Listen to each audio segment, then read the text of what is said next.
All right, welcome. We are several hours early today, and this is going to be a super short one. Let's get in game. Basically, last night, I mean, no one's going to be in chat or anything yet. Most people watching this are going to be watching this on the VOD. Last night, the devs released 3 posts detailing the hundreds of skill changes that are coming to the game in the next balance patch. And obviously, I'm going to be recording balance with Boots with that. I also have all the stuff I wanted to do anyway, and Boots wants to record afternoon his time, which overlaps with the stream. So I made a commitment to myself that I was going to stream every day as we went forwards, and so I want to honor that pretty much. So I am still going to do Master, but I'm squeezing it in now as a mini one early on, and we're pretty much just going to do like Lunar New Year or something, and then I'm going to be out again. So to everyone who catches me like way later in the day at the normal time, this is your lot today, really. And I know it's not live, and then therefore it's kind of I don't know, a bit weird as a format, but it is the way of doing it, because at the end of the day it's about honoring my own personal commitment. So that's what we're gonna do. We'll open the envelopes, we'll do one of the celestial challenges, and then we'll pretty much be out of here. It's all in the name of getting a lot of good stuff out, really, for the YouTube channel. So hopefully you guys will feel that that's worthwhile. I honestly got pretty stressed out last night, reading all the changes. Hey, Danster, it's good to see you. Roglicious, who's wondering how long I've been live. Only a few seconds. Let me check here. Lunar New Year, no. Celestial Challenge, we need 2 more. It's dailies. I just want to see if the daily Lunar New Year is one of the the race. It is. Okay, good. Which starts in 1 minute. Yeah, I honestly got a bit stressed out last night, I gotta say, because I think I worked out, I made a notepad file of 6 different videos that I want done. By the way, I changed all Liss's mounts to ones I think I prefer. I've got the whale skimmer back and stuff. I changed it to 6 videos I wanted to do over the weekend. And now there's going to be another 3 that are with Boots. They're all going to be really fucking long, meaty videos, knowing how we usually go. Bumping it up to 9, it's a nightmare. So, yeah, we'll just get this going. The balance does look pretty cool. If you guys want to affect those balance videos coming up, if you've got serious thoughts about them that you really think I might miss or whatever, you can leave them in chat now. This is, like, really your opportunity. Roman Tech, it's good to see you. Draconic Rose, hello. No, it's not 5 p.m. I like the idea that just because I go live, all of a sudden people are like, oh, it's the evening already? No, don't worry. Your day hasn't been lost. We're solely in the hour of 2. But, yeah, and I keep flip-flopping on this audiobook as well. I thought I was going to just bundle together all the voice that I've recorded and have it as one long, big production, like a single meaty video. But the way I wanted to like batch that out is actually crashing on me, and I can't spend hours looking at it today. So I'm just gonna go back to the original idea and just do all the videos, individual videos. I guess it's smarter for me because I get more views over the whole thing. You can kind of think of each video as like an advert break, which is kind of awful, honestly. But I mean, you guys can download the videos. Once I have them on YouTube, I can put a Patreon version up if I go to that extent. I might not, to be honest. But yeah, so that's what I'm currently doing, and I need this upstairs PC for that as well. This is just going to be chugging through audiobook stuff, while downstairs I do whatever else with Boots when he's available later. Hey WP, do you know when you're planning on resuming raids? Once we are caught back up with the state of the game. So when we have the Shiver emote, and when we have the Sky Scale things done, and we have the skins and the minis from the new release, when the new release is finished, as far as Master is concerned, then we'll go back to raids, and we'll go, because raids is kind of like a, you know, it's like World versus World, and it's like Fractals to me. It's second to all that other stuff. People are going to want to watch the new content while it's new as well, so it really is, it's not smart for me to just suddenly stop and go do raids. If you really think about it, I'm not going to give you any other answer than the one I just gave you there, really. So, yeah, but we will hopefully get back to it. I don't know whether I'll be EU or NA when I get back to it. Mainly because I think people are kind of fickle, and whatever, like, core group we had, if it's a couple of weeks and they can't do it daily, they might not be around anymore, right? So, maybe at that point you just, you know, embrace the clean slate, and then we go ahead to whatever else. I do like this mount here. I'll show you some of my other ones since the actual speed of the race doesn't really matter. I went with the big chonk boy for the sky scale, the grub scale, big and heavy and cumbersome and lumbering on my tiny little Asura riding him for the full dragon experience. The griffin I actually haven't figured out. This is the Corvus thing with the pointy nose. It's pretty cool, but I don't know about that one just yet. The Warclaw, I've gone with the cheetah because this just looks totally different to the other Warclaws, and it's cool. I like it. Oh, we took a right now, don't we? This is like a relay race. For the roller beetle, I went with the branded because of the ridiculous trail that you lay. And you just paint the ground as you go. Don't leave Divinity's Reach. Oh my god. So yeah, I went branded, the most obnoxious, crazy one. Jackal you already saw. Skimmer, we're using the whale. Because of course, the whale is awesome. And I haven't actually changed the dyes on it. It looks really shiny at the moment. I feel like the way I dyed it before got rid of a lot of its shine on its face. Like, look how shiny that face is. Anyway, so this guy's probably my favorite mount, honestly, in the game. Probably. Only because the, you know, the really expensive 2K gem ones are kind of, you know, whatever. I got the badger still for the Springer. Because who doesn't like a badger mushroom? And so lastly, I've got the Primordial Raptor. The little, you know, what do they call these? Like, combies or something? I need to rewatch Jurassic Park. Anyway, yeah, so, because he feels fast and limber and just awesome. And he's appropriate for an Asura. Kind of the reverse of the Sky Scale thing there. Also, by the way, I'm in full Radiant since I got the back piece now. And also with the Warhorn, it kind of, the glow that you get from the Warhorn kind of complements the whole Radiant idea. Realistically, I should change this to Chaos. Looks a bit Realm of Tormenty.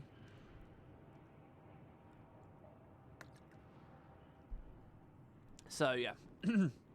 Alright, that's 2 of them done. And I think the last one I will do is, as always, the Continual Celestial Challenge. Let's actually do 2 waves of that today. It might not even be a part of the daily, but let's do 2 waves so we get another 5 AP. That will probably make me feel pretty good. And we can obviously do inventory management while it's going on, which tends to be my mainstay. There's only so much inventory management I can do on this at the moment, though. Just because so much of it's legendary stuff, and a lot of it doesn't specify that it's only valuable in a collection. So the event hasn't even begun yet. So I'm keeping these, obviously, because I can get silver wastes out of those now. Thanks to the new update. Information in one of my videos. I did just put a YouTube video up, by the way, like a couple of seconds ago, talking about Drakkar and all that kind of stuff. So yeah, we'll just deposit all the collectibles, compact, and then we'll just re-acknowledge what we've got on the TP, I guess. It's amusing to you that the Radiant set isn't as glowy as some of the stuff you get nowadays. Yeah, honestly, I agree. If you think about like the ice encasement outfit, crazy. So I have a Blood Legion key here because I was doing some of the Grothmar achievements last night, which basically are slotted in after each meta. I never actually included that little detail on the video, but hey. What about the channel update video? Well, that's one of the 6 that I've actually already recorded it, but I need to re-edit it. I kind of lie in the channel update video, just so that you guys know. I'm going to be very blatant about this. I have this January plan for productivity. And when I got and I always imagined I'd end January with a channel update, which is what you're about to see. January just ended. And I was always thinking of the content I'd include in it, what I wanted to talk about. And I always thought, well, look, if January goes well and I end up doing it, then one part of the video is me saying, look, I've done it for a whole month and it's all worked, so I can be confident, right? So I have a section in the channel update video where I say, look, I've worked a whole month, it worked, so cool, I'm going to do it for February as well. I have that section, but the truth is, I actually recorded the channel update just 2 weeks into January. It was going that well, and 3 weeks into January. January was kind of a 5-week month, really. It was like 3 weeks in. But I was the majority of the way through the month, and I was thinking, this is going really well. This is awesome. I want to do the channel update video. So I recorded the bulk of it there, and I kind of lie, because there's that moment in it where I say, I've done it through January, and everything's good. But I hadn't actually done it all the way through January at that point. Anyway, so my point right now is that I actually recorded the bulk of it earlier in the month. And now that it really is the end of the month, and as I suspected, it really did all go well, I want to listen to it again, augment a couple of little sections, especially with the money scares that I had later in the month here. Basically, it'll probably be a bit more beggy about Patreon, basically, the new version. But I'll just amend some slight versions, and then I'll post it. But most of the video is done. It's like an hour-long video, by the way. It's like quite an intimate little vlog. So, yeah, anyway, that's that editing and finishing it off. That is one of the 6 that I had this weekend to do. Because I work in weeks, so it's not really the end of January for me yet. Obviously, according to the date, it is. But this is my last January week, if you will. This is week 5 of January, which obviously, in terms of the dates, got cut off short a little bit. But yeah, so I don't actually consider myself done with the month until Monday. But that doesn't mean that I do want the uploads coming from Feb 1st. So. Well, balance with boots, I haven't quite discussed with him, but our earlier idea was to do 1 video for each armor weight. And I still think I want to stick with that. We're going to do a general section. In general, I really don't think PvP is much worth following at the moment. And what I've seen from the balance stuff doesn't change my mind on that, really. I think a lot of stuff's a lot healthier. But I actually don't think balance is the problem with PvP. And as far as, like, I wasted way too much time there, and I'm a much better, more rounded out person when I'm not wasting time in there, that's all still true. So it's kind of weird, honestly, looking at all the balance changes, and it really kind of bummed me out, because a lot of it looks really exciting to me, like really exciting. Like, I think most people have got no fucking clue how much I really played PvP and know and care and really enjoy the PvP stuff. And I was reading it all sort of knowing, well, look, this year I'm not going to be doing that. It's not really a thing for me anymore. So it's kind of weird. It's going to be a weird video. So, yeah. But oh, what was I going to say?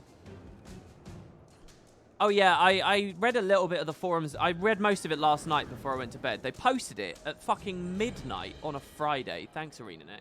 Like people are in a position to cover that instantly. But so, I read it before I went to sleep. I was literally on my laptop. I was supposed to go to bed at, like, midnight. And I was reading it till, like, 1:30 in the morning. Just reading it, just getting ready for this balance with boots. Took that long to read it, and it was stressing me out a bit, because I was like, look, I've got to get up early so that I can get this other shit done. But I just kept reading and reading and reading. This morning I woke up and saw some of the response, and it's so much insane waffle.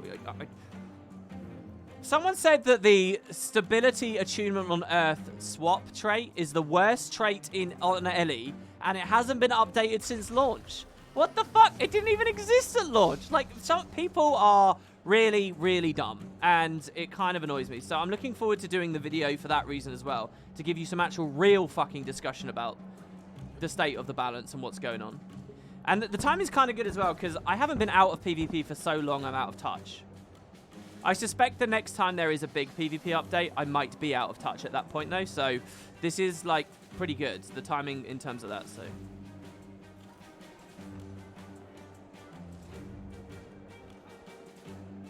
You love the amount of discussion you're getting. You missed that for years. Yeah, well, it'll probably wean off. This is like Guild Wars 2 week for me at the moment. So I've been doing Guild Wars 2 stuff, like lots. And I actually bumped some videos further forward, like the video about the problems with the game and stuff. I bumped forward. It won't necessarily be this all month, the whole month. What I was actually trying to do this week was create a bunch of videos that I can filter out gradually over February. So you get, like, maybe 2 good videos that aren't news every week, something like that.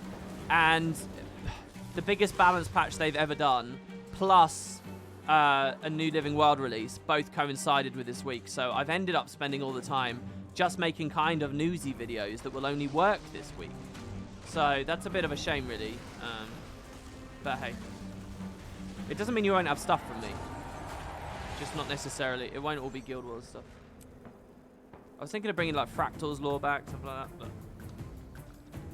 It's Saturday already. I've only got today and tomorrow. It's halfway through Saturday. And so I seriously doubt I'll get that done in the end.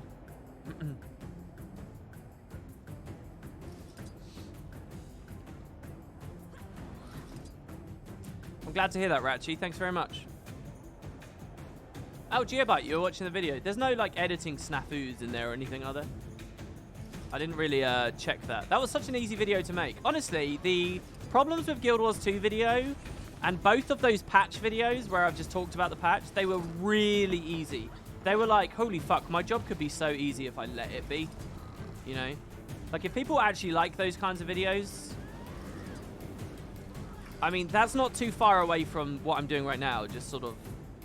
It's a slightly guided stream of consciousness. That's all it is.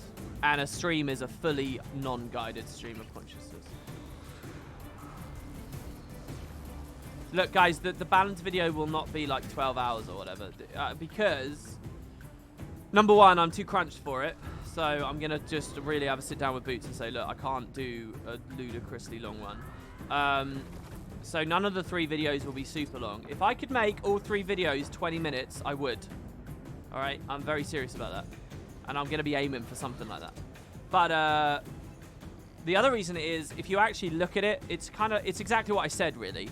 It's like systemic decisions, philosophies being implemented have now affected a ton of skills.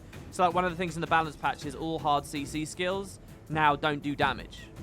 Right? You are using CC skills specifically as a setup. And so that's like an enormous number of changes where it's the same message copy-pasted every time. The power coefficient of X has been reduced to 0.01. It's like that, like literally like 150 times. So I'm not going to sit there doing an hour-long video where I read every single one out. What's really sad is I know I could do a solo podcast. There's no way I could do it with Boots, right? I really like Boots. I like the discussion. I like the different flavor he brings to it. There's no way I could do it with Boots because it would be too long. I genuinely could do a solo podcast looking at every single one of those little notes. Like, Banish on the Guardian Hammer has now got 0.01. I can very clearly recollect the number of times I've scored kills with Banish or been killed by Banish and how relevant that's going to be. Some of it, though, is going to be a kind of guessworky, you know? Like, most damage in the game is nerfed, and also most heals in the game are nerfed. A ton of amulets have been removed.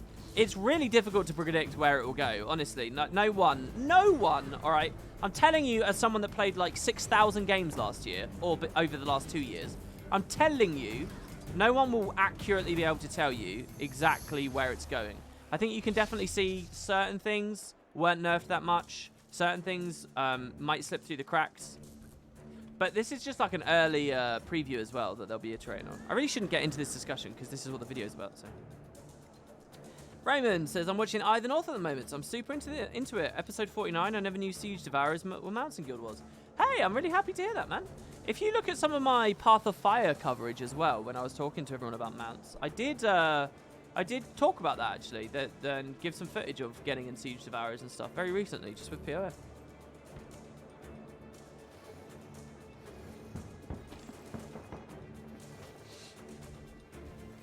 Eye of the North's probably pretty interesting to watch at the moment because of the actual Eye of the North and the visions of the past.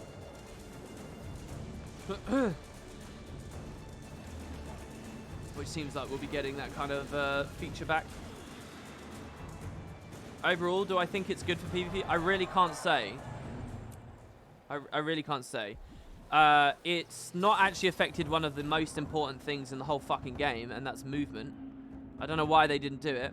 CMC seems to be a lot smarter in terms of cooldowns. The best thing about the patch, alright, is that all the cooldowns are going up for like utilities in general. If there is a utility that's being used a reasonable amount, it's going up. By the way, there are some weird things in there, like Headbutt for the Berserker. I noticed, like they did a recent patch, which is if you rip Stab off of yourself with Headbutt, you do double damage. And they didn't remove that with this patch. So now it's basically a skill that does no damage that does double damage if you remove Stab on yourself. Like, they obviously didn't look super deep at a lot of it, unless I missed that bit. There's loads to talk about, guys. There's loads. And again, I'll save it mostly for the video. Overall, do I think it's good? Probably it's okay. It does what I think people expect PvP needs.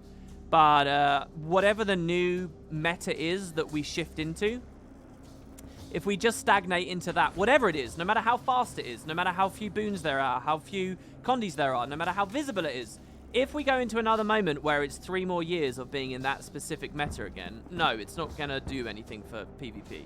Should you, as a random Guild Wars 2 player that doesn't play PvP, at any point over the next year really give a fuck about it? Certainly not because of this balance patch. I don't think. Not really. I don't think that the... they say that there's a paradigm shift, and that might be true in terms of the skills, but I don't actually think that you're going to see much more movement than that. I think the community's in one of those situations where they think they know what they want from the balance, but they're going to realize that they don't. Also, I saw some infuriating shit on Twitter.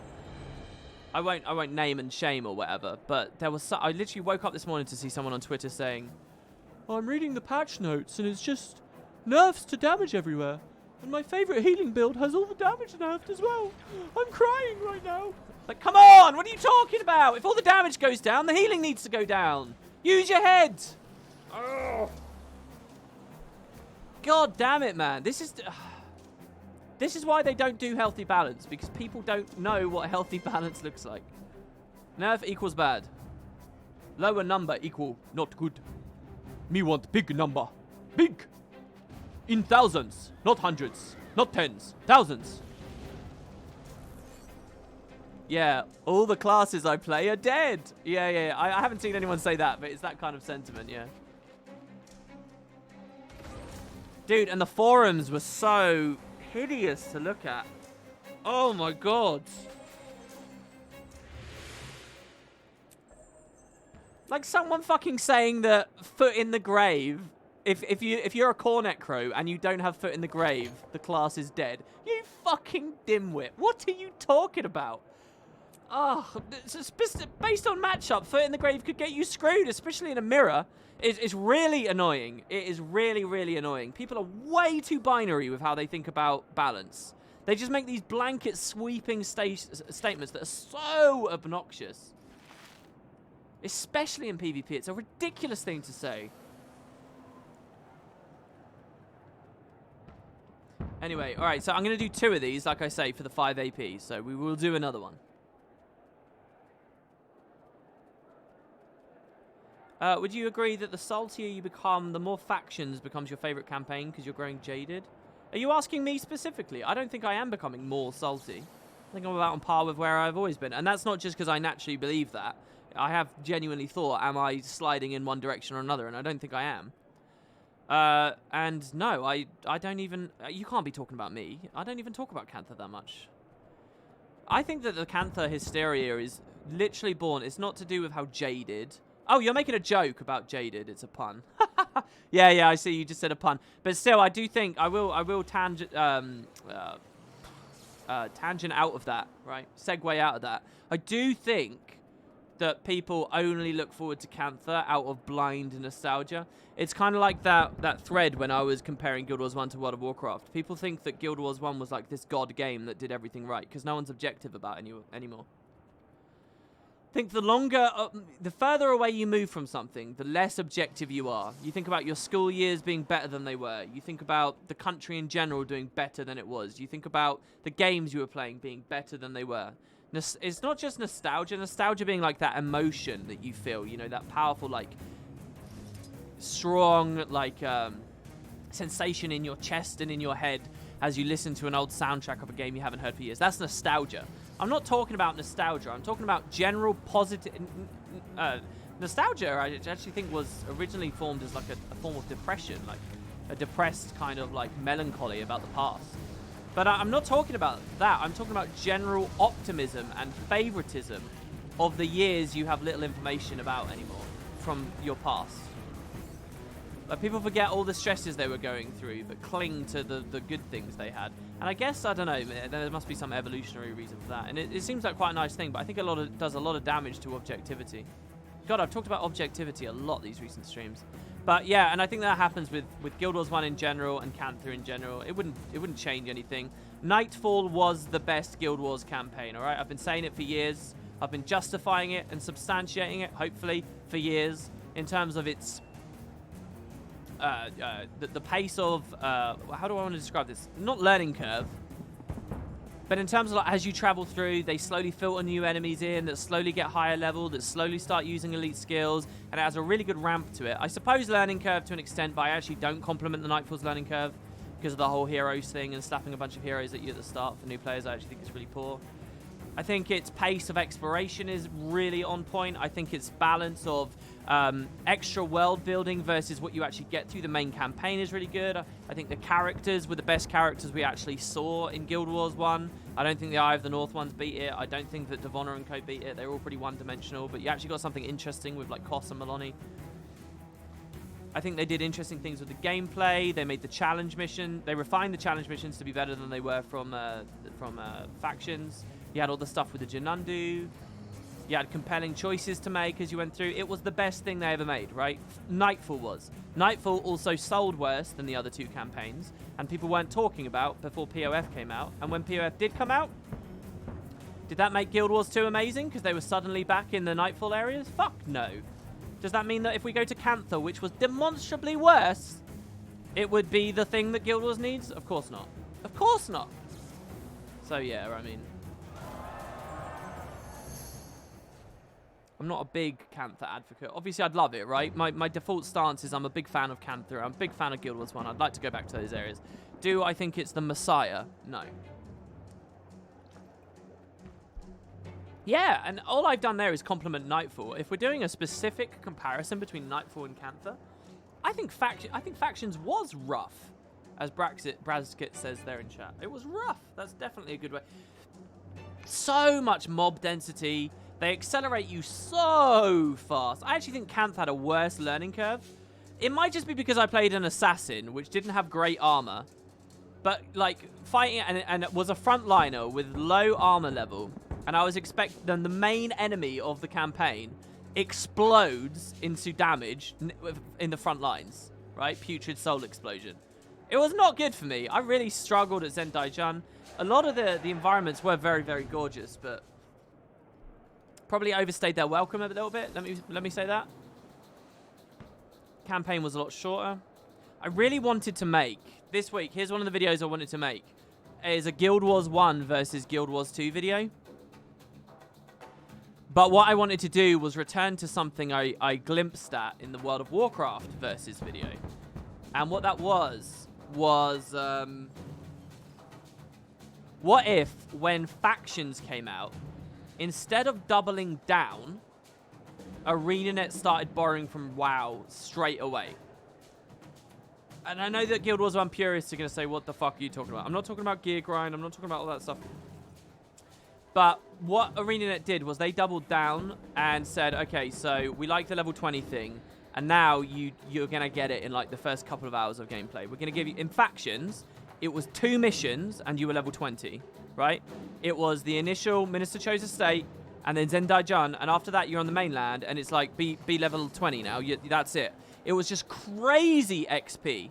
And they culled away a lot of that, like gradual building your armor and gradual leveling and gradual acquiring skills that you had in Prophecies. There were no more skill quests, right? Which Prophecies had lots of. They completely changed the pace. They doubled down on their idea that 20 was what it was all about, and they just crunched it all. Now, what I want to propose in a video, and I want to do it at the back of a video essay between Guild Wars 1 and Guild Wars 2, is what if at Factions, all those years ago, ArenaNet took the alternate stance where they, instead of doubling down on their level 20 thing, they actually leaned a little bit more towards the traditional MMO side, right? And I know that sounds really terrible, but I think both Factions and Nightfall would have sold much better if they did it in the right way. And I think that you can see they inevitably did it anyway when Guild Wars 2 came out. And what would have happened if they never did that, I think, is we would be in a world where there is no Guild Wars 2. It would be Guild Wars, and they would have kept going with the campaign format, I think. And so, did you get what I mean? How Guild Wars 2 was kind of like just a big line in the sand where they said, okay, no, we're going to go more traditional MMO now. But they could have gradually like built that into Guild Wars 1, and the project at the end of that, a Guild Wars 1 that was being handled differently over those years, would that product be better than Guild Wars 2 of today? And you really want to think about that, because that's like a slightly more traditional MMOE, but still definitively Guild Wars 1 experience. And all those Guild Wars 1 diehards and purists and fanatics probably should favor this timeline I'm suggesting. So anyway, I think that would have been quite interesting. I think that really, like, everywhere that ArenaNet's gone, you can kind of see the divergent point, the moment, might have been the release of factions. And then to a lesser extent, Nightfall and the decisions they continue to make. But you could even see that they started going back on that, even with Eye of the North, right? With the reputation grind and shit like that they started adding.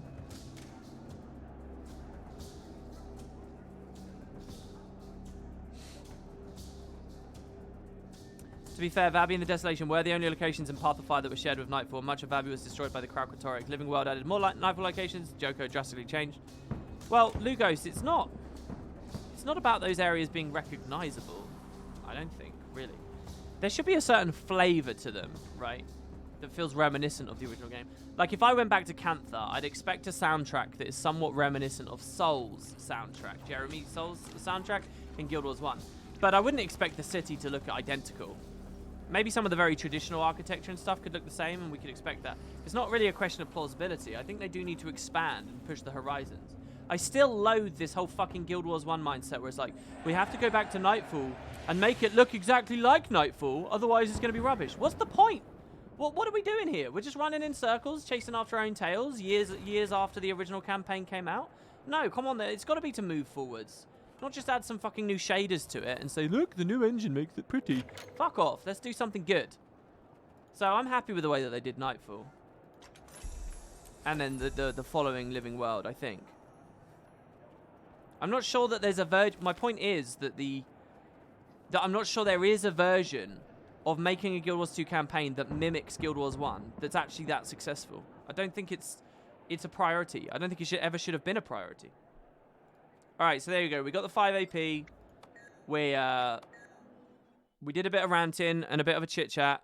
If you guys are around at 5 and some people come expecting the stream, please do let them know, obviously, that the VOD is here. I have a video on YouTube right now, but I'm going to get going, guys. I got stuff to do. So thanks very much. It was really cool to see you guys in chat. Glad that you managed to find me at this weird hour. And we'll be back for a normal one tomorrow, hopefully. Unless it's also super busy. We'll see. Cheers, guys. That's Guild Wars 2 Master. See you next time.